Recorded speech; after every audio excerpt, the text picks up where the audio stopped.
The night I was supposed to be honored for keeping our family vineyard alive, my sister stood up, smiled at the press, and announced I was stepping down to focus on my family.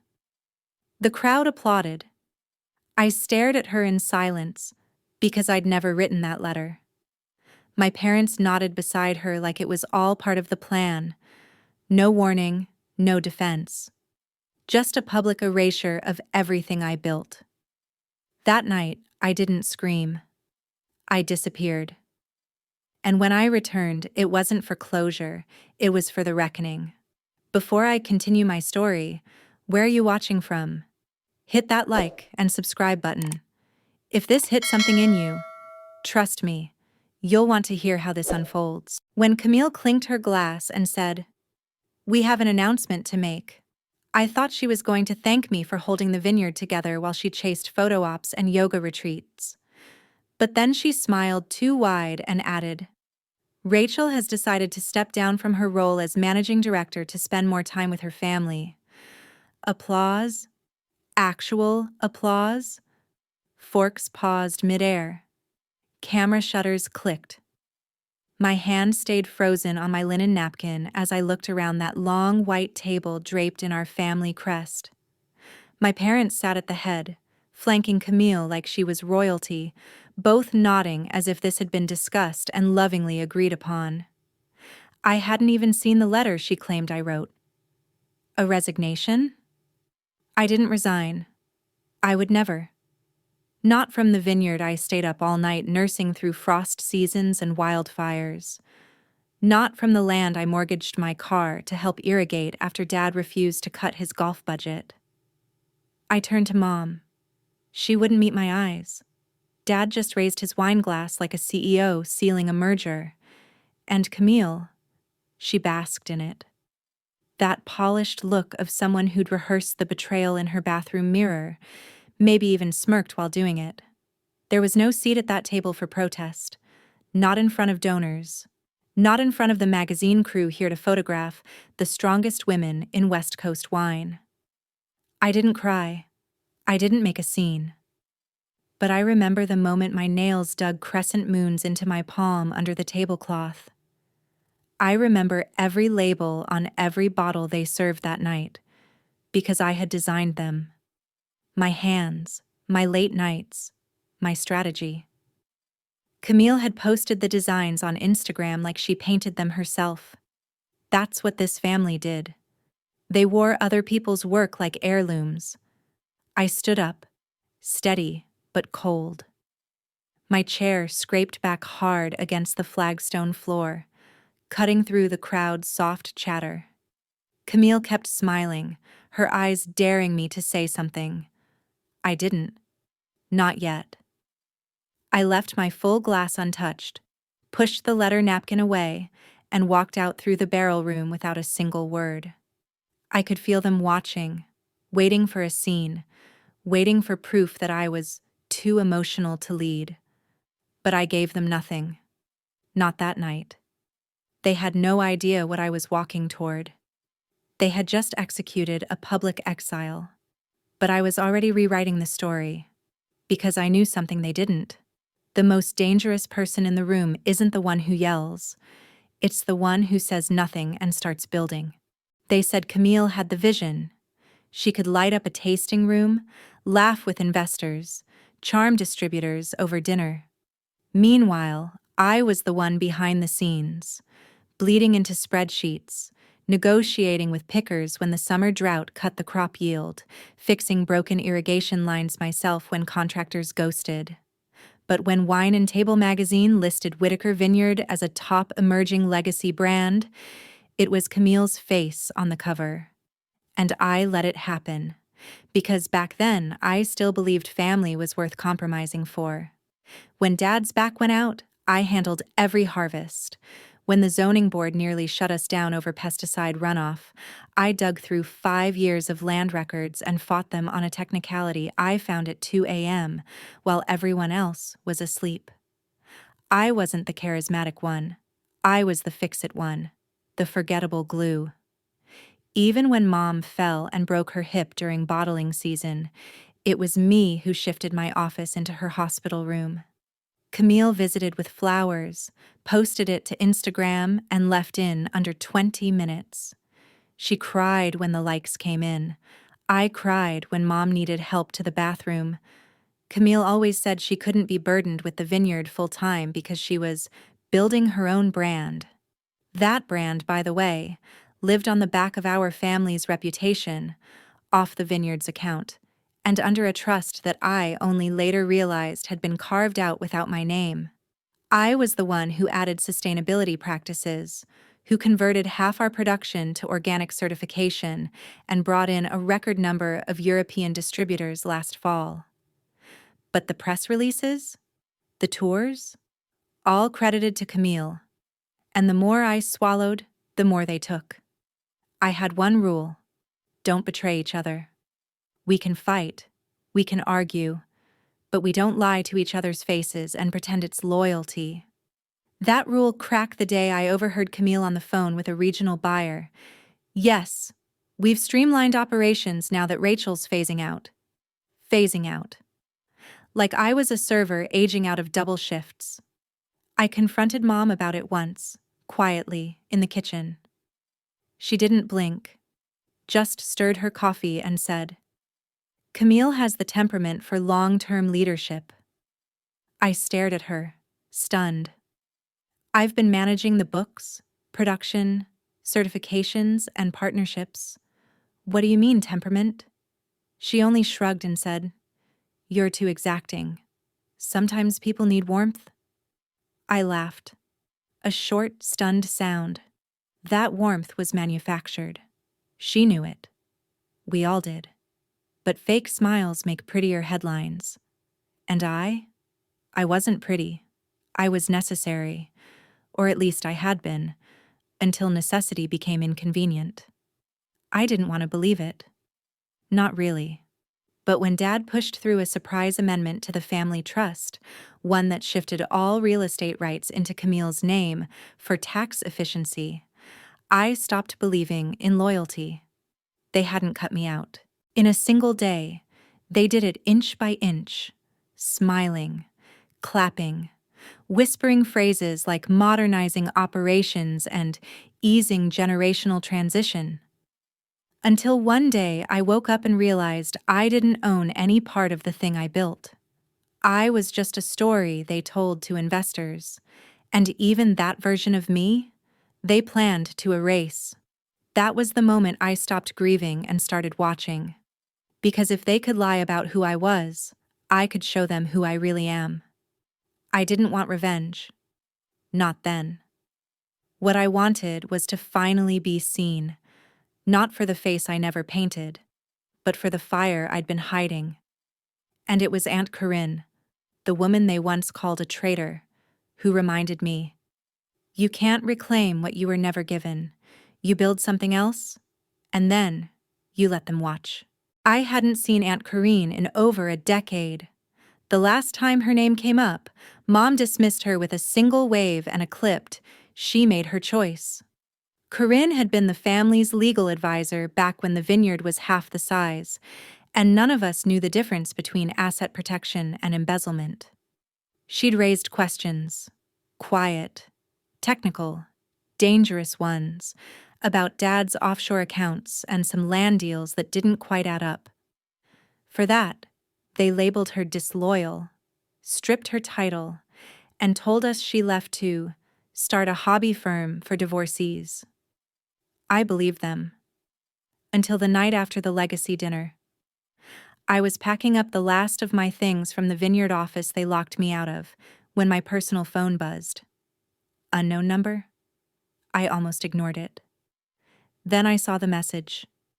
They did the same to me. I can help. Corinne.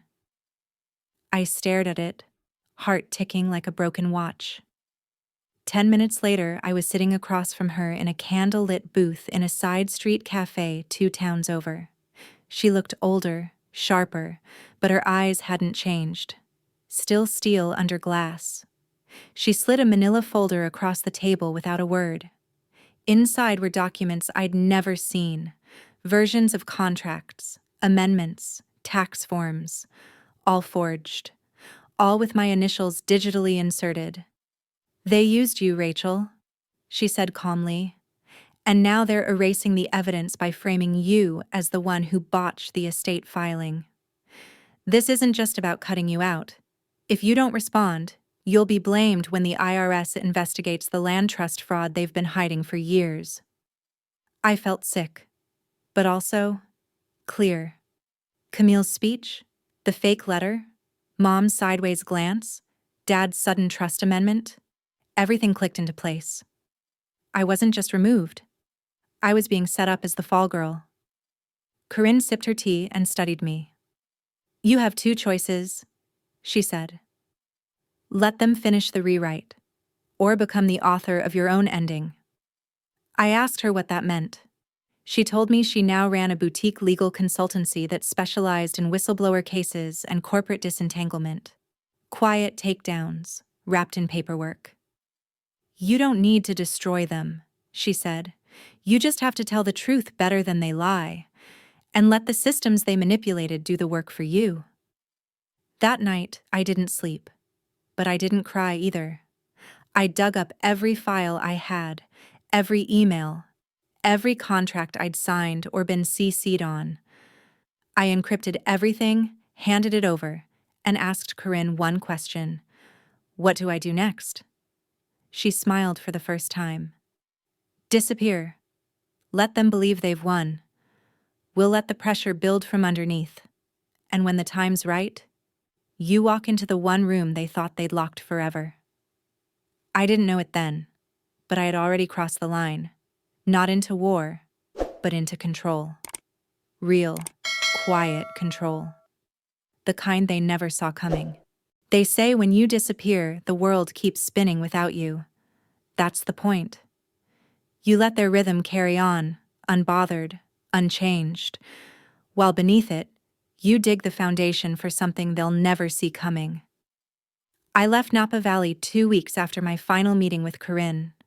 No dramatic farewell, no confrontation. I told Jace to stay behind with the kids for a few months while I sorted out the transition.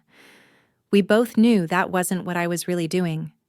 We moved everything into his sister's name temporarily, bought a small piece of land in coastal Oregon under a shell company. Just enough distance to stay off their radar, just close enough to strike when it mattered. Corinne's firm took me in as a silent partner, not a client, a partner. I operated under a different name, no LinkedIn, no photos, no email headers. Every asset I touched in the vineyard was reviewed, traced, and mapped against the trust timeline. Camille and my parents had counted on the same thing they always had, that I'd be too emotional to think clearly, too loyal to retaliate. But what they'd failed to understand was that I wasn't hurt anymore. I was awake. I wasn't trying to win them back. I was studying them like a structure destined to collapse. Corinne showed me how to access legal loopholes they thought were buried. She taught me to move quiet, smart, and without ego. In her office was a quote I read every day: "Revenge is not the goal. Integrity with power is." I stopped reacting, started recording. Emails, accounting discrepancies, falsified grant applications, their fake green certification report. They'd built their success like a house of wine barrels stacked on lies, heavy and hollow.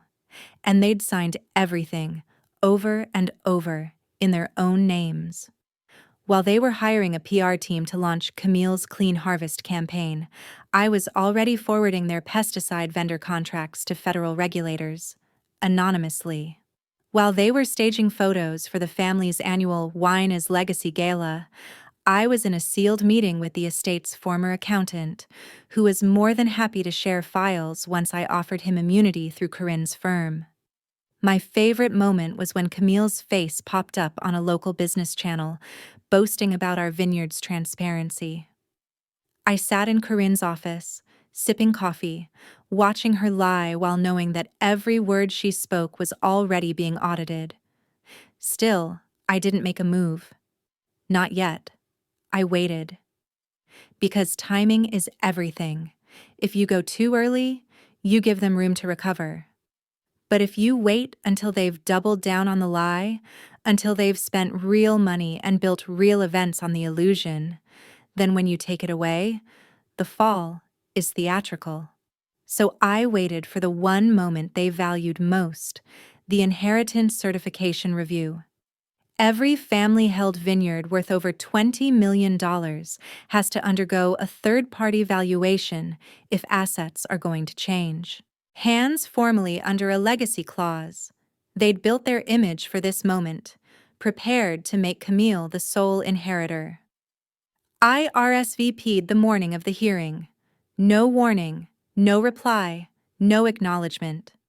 I just showed up in a dark suit, folder in hand, walked past the press, past the interns they hired to look like they belonged, and when I stepped into that room and saw their faces, it wasn't anger, it wasn't panic, it was disbelief.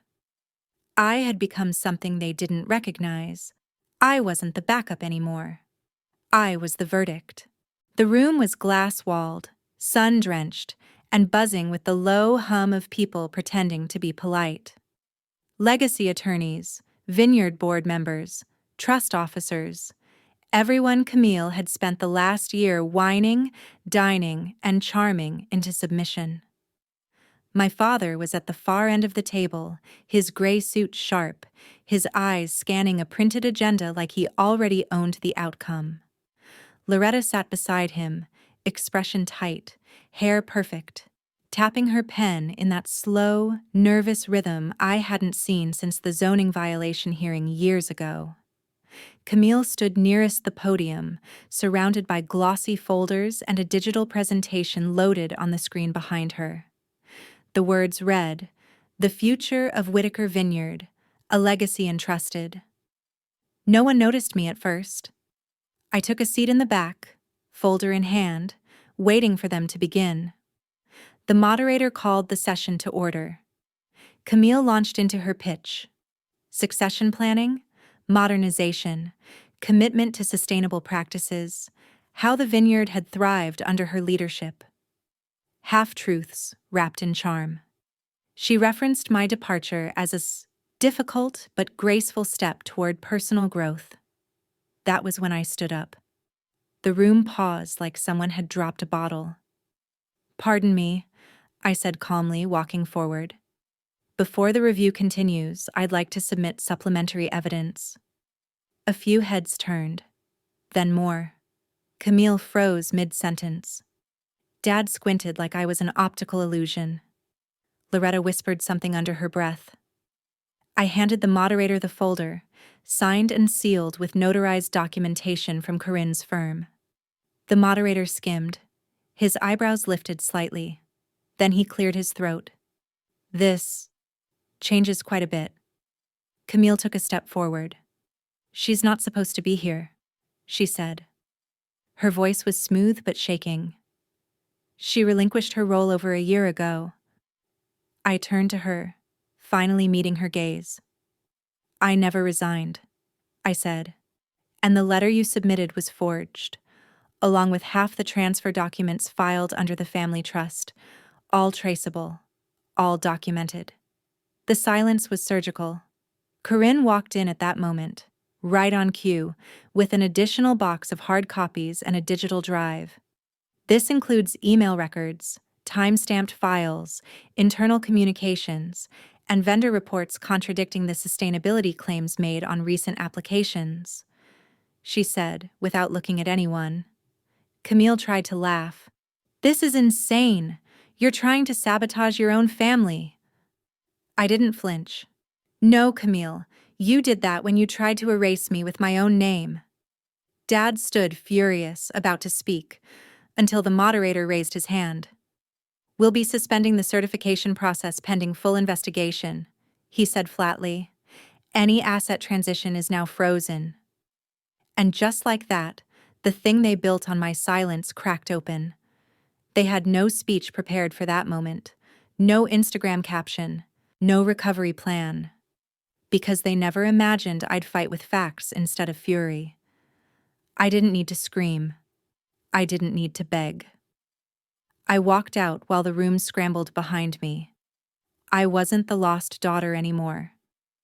I was the ledger they forgot to balance. The story didn't make headlines, and I didn't want it to. No cameras, no court drama, no carefully crafted PR apology from Camille. Just a slow, quiet unraveling. The investigation moved faster than expected once Corinne submitted the evidence portfolio. The vineyard's estate was frozen. Camille's accounts flagged. Dad's deferred holdings were subpoenaed. Loretta's name disappeared from the trust's signatory list without even a courtesy notice. It wasn't destruction. It was correction. Camille tried to call. Once. Then again. And then her messages stopped. I never replied. Loretta sent a card in the mail. Handwritten. No return address. I burned it without opening it. Jace and I signed the Oregon Vineyard paperwork 2 weeks later. Corinne joined as a partner, officially this time. We called it Glassroot, because that's what we'd become. Grounded, sharp, and entirely transparent. The kids run through the fields now. No cameras, no staged dinners. Just real dirt and laughter and mornings that smell like wildflowers and work. We don't talk about Napa. We don't need to. It's not our story anymore. That version of family tried to fold me into silence, dress it as duty, and bury it under legacy. But legacy without honesty is just illusion.